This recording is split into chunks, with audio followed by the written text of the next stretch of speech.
சிம்ம ராசி. சிம்ம ராசிக்கு 2025ஆம் ஆண்டில் ஆண்டவனால் கொடுக்க போகும் 4 காரியம்.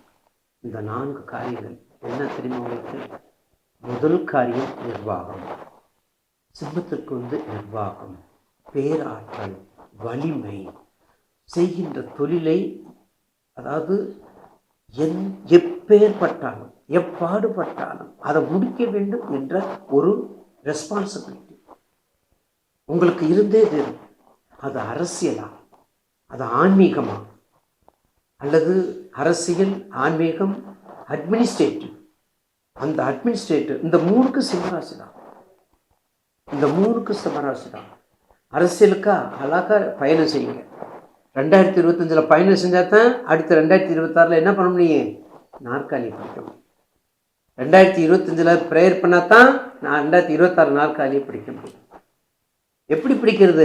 அதுக்கு ஹோமத்துக்குரிய நீங்கள் தான், புரோகிதருக்கு நீங்கள் தான். புரோகிதம் மட்டும் இல்லை, தங்கம்,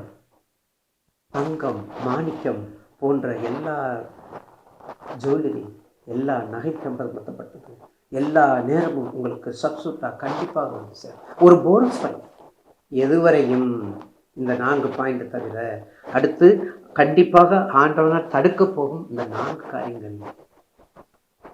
இந்த நல்ல 4 காரியம் கொடுக்கறது எத்தனை நாளைக்கு தெரியுங்களா? 30/3. அதையும் வச்சுக்கோங்க, டேட்டை வச்சுக்கோங்க. 30/3 தான். அடுத்து கொடுக்க போகிறது யாராலும் தடுக்க முடியாது. ஏன்?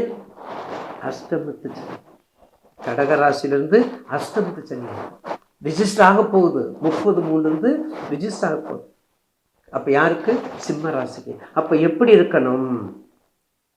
எல்லா வகையிலையும் மூத்தோர்கள், அப்பாக்கள், தந்தைமார்கள், தந்தை வழி சொத்து, குலதெய்வ வழிபாடு, பூர்வ புண்ணியங்கள், திலகோமங்கள், ராமேஸ்வரம் செல்லுதல், ஈரோடு கொடுமுடி சுவாமியை தரிசனம் செய்தல், உப்புளியப்பன் திருமஞ்சன பூஜைகள், இந்த மாதிரி வழிபாடெல்லாம் செஞ்சு வந்தால் வரக்கூடிய அஷ்டமத்து சனி நிச்சயமாக கடகராசியை விட சிம்ம ராசிக்கு என்னை பொறுத்தவரை 50% தாங்க உங்களுக்கு.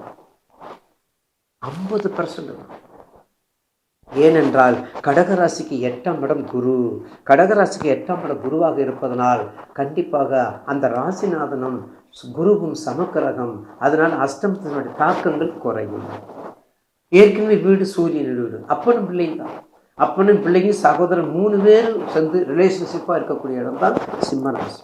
அப்போ சிம்ம ராசிக்கு 2025ஆம் ஆண்டில் மேற்கொண்டு சொல்லக்கூடிய பிரார்த்தனைகள் மூலம் வெற்றியை காணக்கூடிய ஆண்டாக இருக்கும்.